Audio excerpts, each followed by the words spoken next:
There's a mind-blowing experiment that explains what the kind of food I've eaten most of my life, processed and ultra-processed food, is doing to all of us. Scientists called Professor Paul Kenny, neuroscientist, grew up in Ireland, moved to California, quickly realised Americans do not eat like Irish people, right? They ate much more processed and ultra-processed food.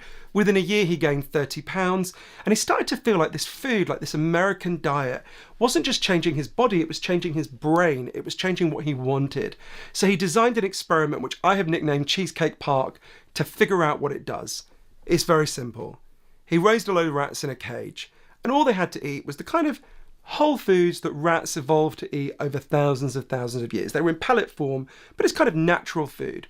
And they've got loads of it. But when they had the kind of natural food they evolved for, the rats would eat when they were hungry, and then they would stop. They had some kind of natural nutritional wisdom that made them just stop, right? Then Professor Kenny introduced them, prepare to salivate, to the American diet. He fried up some bacon, he got them a load of Snickers bars, he bought a load of cheesecake, and he put them in the cage. And the rats went crazy for this new food. They would hurl themselves into the middle of the cheesecake and eat their way out, completely slicked and covered with this cheesecake. And they immediately started to shun the healthy food. They still had plenty of it, they didn't want it, right?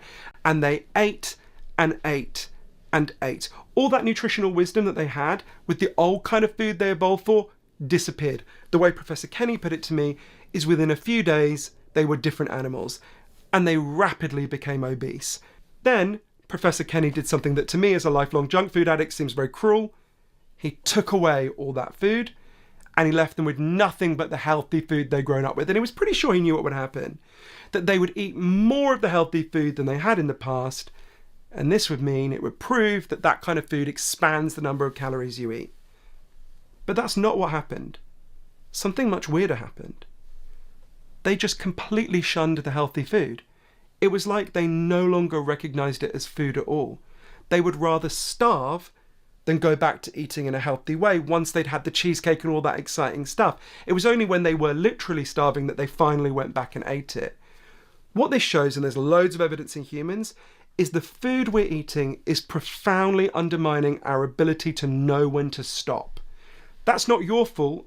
That's the fault of the design of the food. It is profoundly undermining our satiety. We didn't design this crazy food system that from the moment we're born has been profoundly hijacking our appetites and undermining our ability to feel full. But we're all living with the consequences.